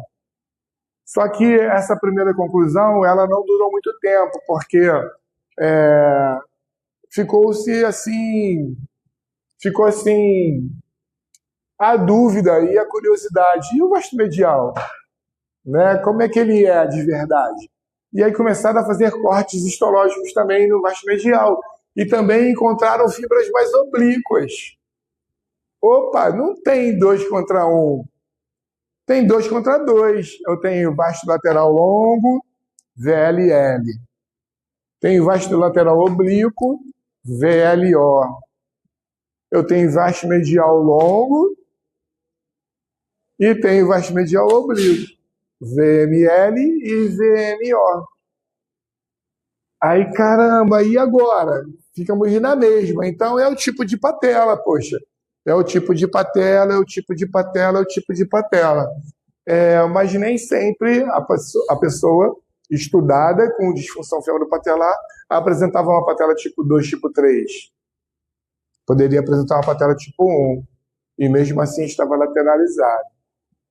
Aí, meu Deus do céu, aí estamos ainda na década de 90, mas estamos chegando mais próximo do final da década de 90. A tecnologia, cada vez mais pesquisadores interessados, muitos artigos sendo publicados de joelho, assim como de ombro. E aí começaram os estudos com EMG, eletromiografia. Eu fiz um estudo, esse estudo que eu fiz foi com eletromiografia. Esse estudo com EMG foi melhorando cada vez mais. O EMG, vocês já viram eletrocardiograma? Bota os eletrodos e tal e captam a energia elétrica do coração, certo? O eletroencefalograma também, mesma coisa. Aquelas paradinhas que eles colam na cabeça e no tórax, a gente chama de eletrodos de superfície. Os eletrodos de superfície foram se tornando cada vez mais aperfeiçoados, melhores. E por quê? Porque ele capta tudo que é de energia elétrica e transmite um sinal elétrico que o computador, o software, lê como transmissão elétrica. Beleza? E aí você tem um software que diz, aqui tem problema, aqui não tem problema, aqui é isso, aqui é aquilo, certo? Só que tinha muito ruído, tinha muita interferência. Ventilador, lâmpada, essas coisas todas interferem demais na qualidade do sinal, que poderiam dar sujeira na análise, né? Mas aí os primeiros estudos foram estranhos, mas até que eles conseguiram um eletrodo de superfície de qualidade mesmo para analisar o movimento. Porque eletrocardiograma e eletroencefalograma, a maior parte está em repouso. A pessoa pode estar correndo, fazendo um eletrodesforço, mas ele não está mexendo o tórax, né? Ele está andando, está correndo, mas o tórax e a pele do tórax não tem muita mobilidade e o ruído é mínimo. Mas fazer na coxa, na cadeira extensora, né, na corrida, isso ficava quase que inviável. Vocês compreendem isso?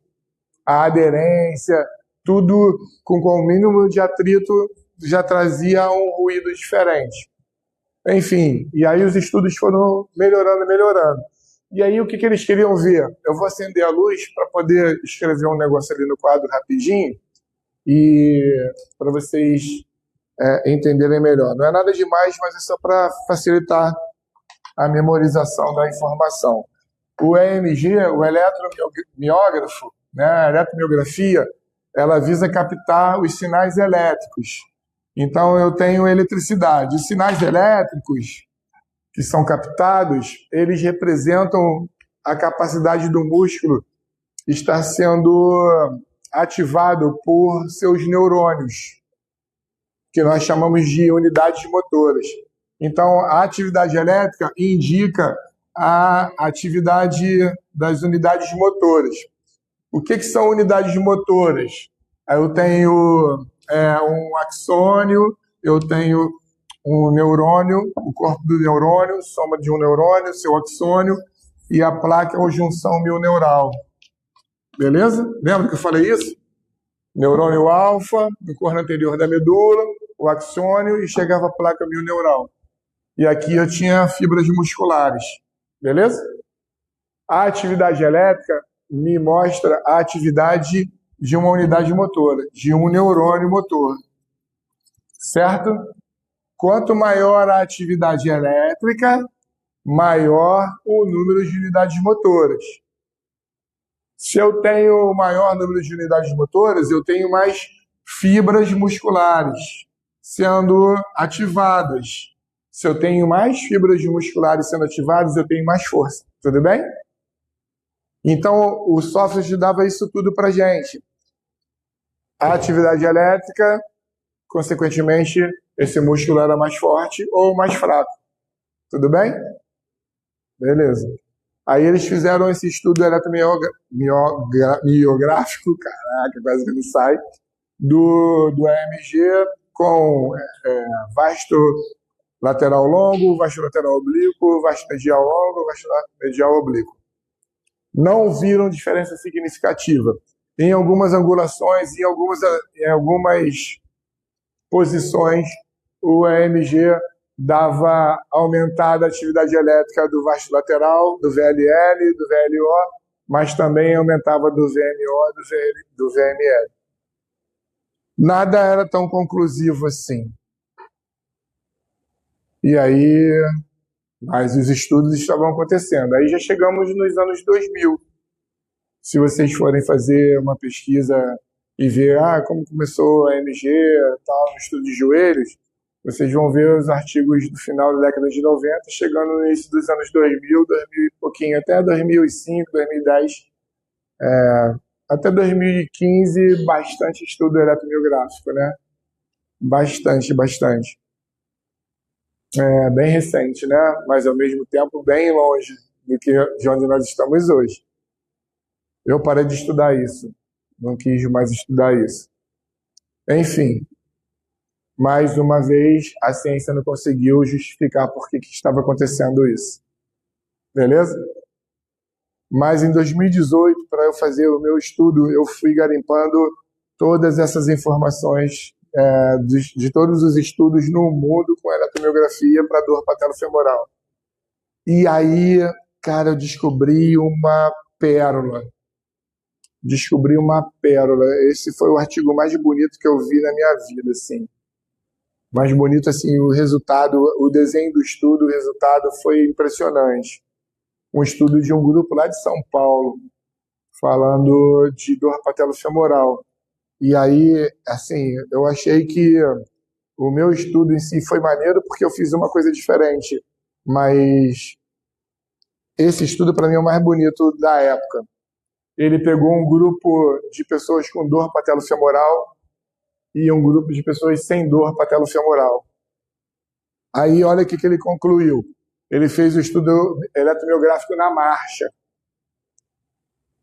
Aí, olha o que ele concluiu. O grupo sem dor, a atividade elétrica se iniciava primeiro, milésimos de segundos, primeiro no VMO, depois no VLO. No grupo com dor, a atividade elétrica começava primeiro no VLO, milésimos de segundos antes do VMO. Olha que interessante. Não é questão de força, é questão de start, de iniciar o movimento. As pessoas que apresentavam a dor, o VLO era acionado primeiro que o VMO. Eles tinham a mesma força, mas um acionado primeiro que o outro fazia o deslocamento lateral da patela acontecer. Muito maneiro, né? Não sei se vocês acham muito maneiro, não, mas eu achei bárbaro esse estudo, cara. Muito bárbaro, muito bárbaro. Porque milésimo de segundo, o cara deve ter ficado ali na máquina, no software, no computador, assim, horas e horas e horas, e dias, semanas, e meses, para conseguir tabular todos esses resultados e chegar a essa conclusão, cara.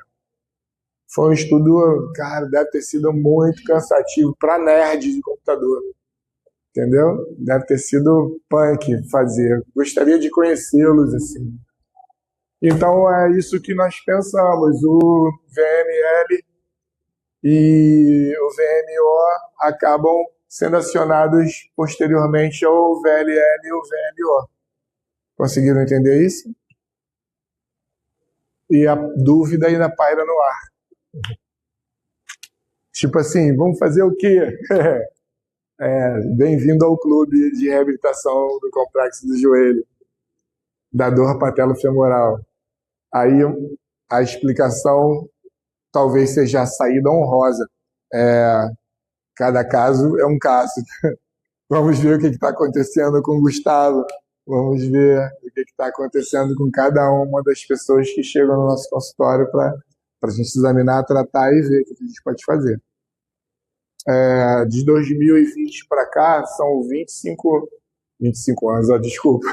São 5 anos aí, né?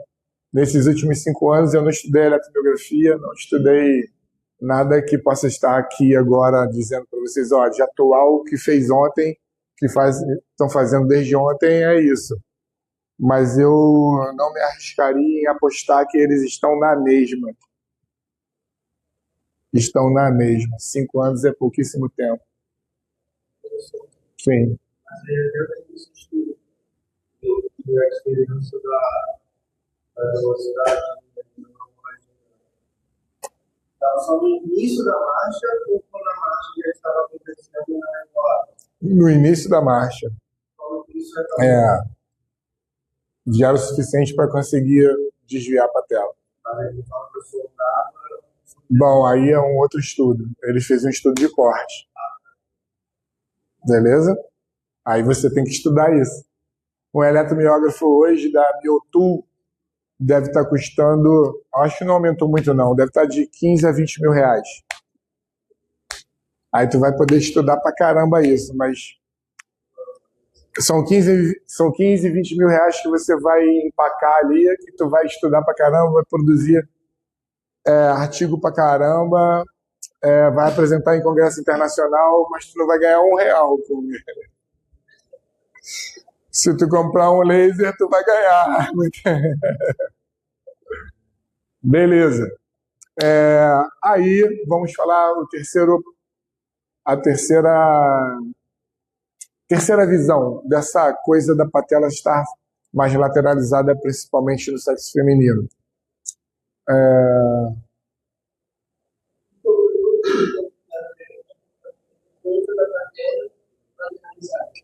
A dor patelofemoral, patela superiorizada e lateralizada. Superiorizada nós vamos ver na semana que vem. Lateralizada a gente está vendo logo agora. Também, mas é com uma prevalência menor. Bem menor. Por que você está pensando na marcha feminina? Especificamente na marcha?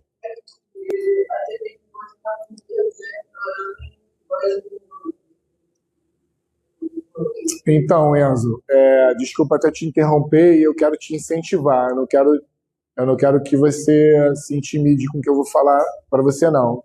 Isso é um incentivo para você. Ainda mais que você citou um outro professor seu, né, que te interfere na sua formação tanto quanto eu, né? Todos os professores interferem. Use uma linguagem mais técnica. Use uma linguagem mais técnica para você me explicar isso que você está me explicando agora. Se a gente estivesse no boteco tomando cerveja, tu ia falar, pô, mas a mulher anda rebolando melhor, não sei o quê. Aí eu ia falar com você dessa linguagem. Mas a gente está na sala de aula, então eu estou te exigindo agora que você fale assim para mim. Não, a marcha da mulher tem uma disposição diferente, né, no deslocamento pélvico. Aí pode, deslocamento pélvico, como assim? Aí eu vou te perguntar, como assim deslocamento pélvico? Aí me explica o deslocamento pélvico da mulher aí. Não precisa demonstrar, não. Fala aí pra mim, o que você, pensando no que o Carlos te falou, você visualizou?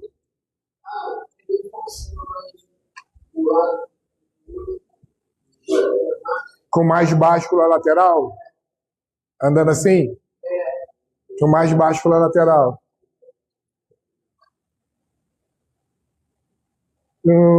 Aí a sua pergunta é se é por causa disso? Você consegue ver alguma coisa relacionada a isso que não seja a marcha com essa báscula que possa ser bem peculiar do sexo feminino? Tu consegue ver uma outra coisa? Você consegue anatomicamente olhar para o sexo feminino e não pensar só na báscula da sua pelve durante a marcha, mas pensar em uma outra coisa?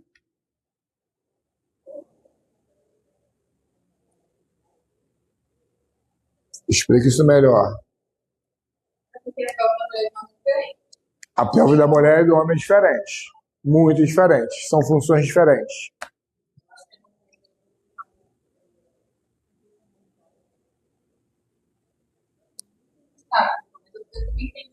Tenta explicar. Tudo bem. Tenta explicar na linguagem do boteco, do papo lá da Marechal Deodoro. Da esquina, tem um carro da polícia ali parado, segurança presente. Aí vocês indo pro terminal, aí pararam ali porque ele tem mais segurança. Aí vocês estão falando assim, pô, mas a pelve feminina é diferente da masculina. Aí usa a linguagem chula. Vamos lá, vamos usar a linguagem chula. Me explica qual é a linguagem chula. Sabe, poxa, você sabe que ela é diferente, então você sabe qual é a diferença que você vê. Sim, a mulher, ela gera, né? Ela tem essa questão de. Ela gera o quê, mulher? Problema? Não, Gera problema, preocupação, gera conta, boleto, uma unha, manutenção de uma unha, R$ 150. ela funciona no quarto dela. Ah, Ela tem funções que são considerada, logicamente diferentes do homem. O homem tem uma, por exemplo, ela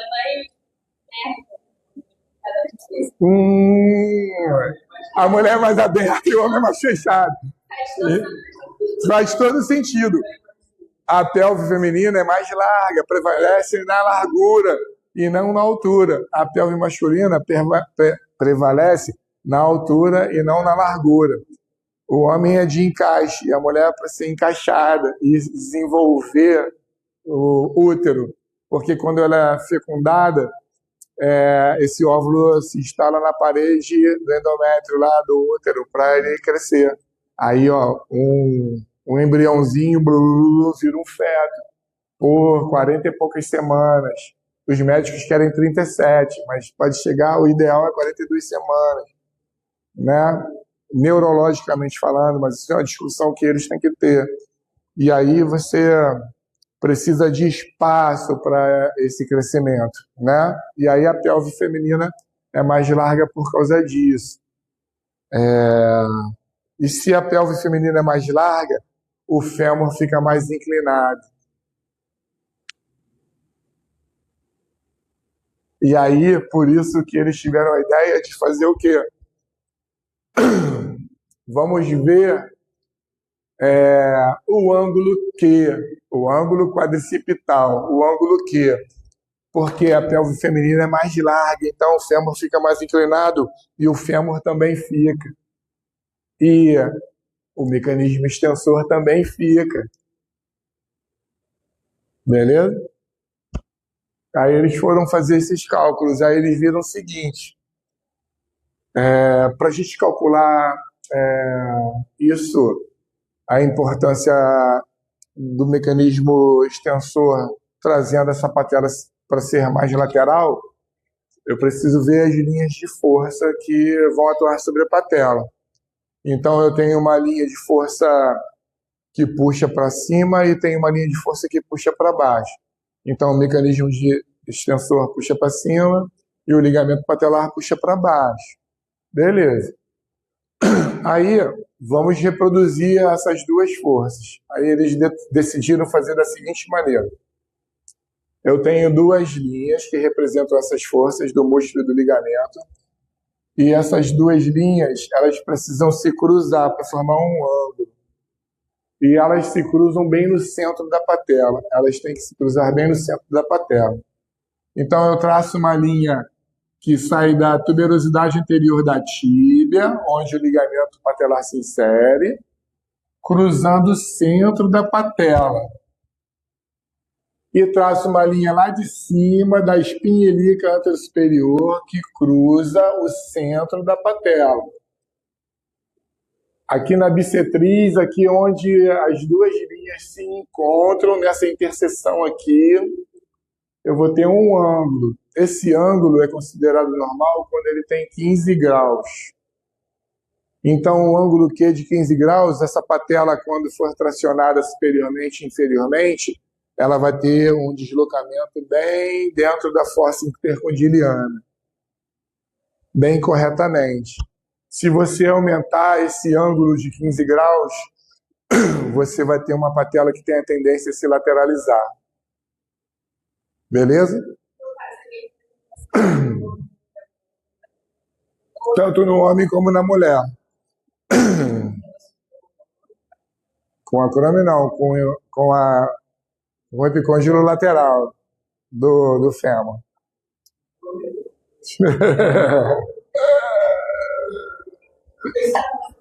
Mas valeu, foi a linguagem técnica, pô. Errou tecnicamente, né? A patela se chocando com o fêmur, com a crônia.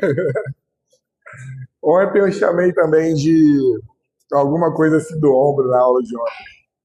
E ainda falei que a mulher era infectada, não era fecundada, não. Falei, quando ela é infectada, todo mundo com a água, Aí eu não entendi, caraca, infectada. Aí a saída honrosa para pegar uma piada, né? Fazer uma piada do meu erro, eu falei assim, mas fala a verdade, tem homem que infecta vocês legal, né? Ela, isso mesmo, isso mesmo. Enfim, o ângulo Q é uma outra forma de você observar a influência da largura da pelve no alinhamento da patela, no deslocamento da patela. Se você tem um ângulo Q aumentado, você tem a tendência a patela ser mais lateralizada. E isso pode determinar aquela ativação do VLL e do VLO por primeiro na pessoa que sente dor femoropatelar. As coisas começam a se encaixar e se complementar, né? Isso é um resumo de mais de uma década de artigos científicos, para a gente deduzir alguma coisa.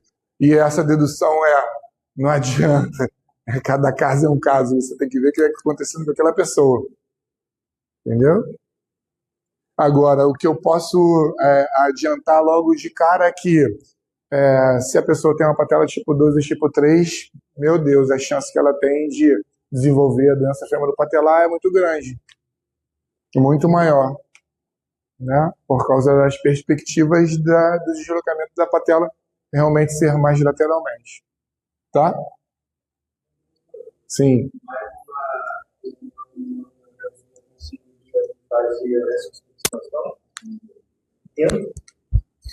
Pô, ele te dá tudo. Te dá um número de unidades motoras, cara. Que isso. É impressionante. Durante o movimento, o que você recruta? Olha só, no meu estudo, sabe o que eu fiz? Eu peguei as pessoas e fui fazendo os exercícios com eletromiografia e aumentando a carga. Sabe o que aconteceu? Mó barato. As pessoas começaram, algumas pessoas, a maioria, principalmente do sexo feminino, começaram a diminuir a atividade elétrica e vencendo uma carga maior. Aí, isso é fortalecimento, porque ela precisava de menor quantidade de fibras musculares para vencer uma resistência maior, porque estava mais forte. Elas estavam mais fortes. Aí recrutava menos fibras musculares. Olha que impressionante. Uma prova cabal, científica, incontestável, que você, com exercícios, você pode se tornar mais eficiente e você gasta menos energia para fazer a sua tarefa. Se você gasta menos energia para fazer uma tarefa extenuante, você preserva muito mais as suas estruturas do aparelho locomotor, coração, vasos sanguíneos, pulmão, cérebro, nervos periféricos, sistema nervoso autônomo, tudo faz tranquilamente. Você compreende isso? É lindo isso, né?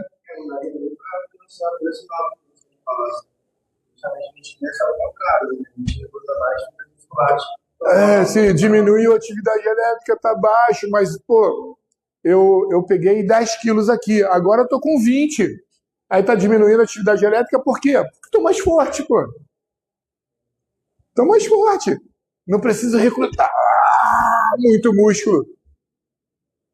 Entendeu? E eu usava 70% da carga, do 10 RM, eu fazia 10 RM. Como você vai verificar a carga de alguém? A carga máxima que você pode botar naquele músculo. Ou você pede, assim, você faz musculação, Gustavo? Não fez? Sim. Tu faz atividade física ainda? Na cadeira extensora, tu costuma pegar quantos quilos, assim, numa unilateral? Quantas placas, mais ou menos? 5 placas em cada perna? Mais 8. 40 quilos, né? Mais ou menos. 40 quilos. Eu já começaria com ele com 30. Aí eu pediria ele para fazer 10 repetições. Uau, uau. Se ele chegasse na 10ª sem cansar, eu dava 5, 10 minutos para ele de descanso, entraria com 40. Aí ele, uau, uau, uau, ia conseguir. 40 não é o peso máximo, 30, muito menos 30. Eu ia chegar com 50.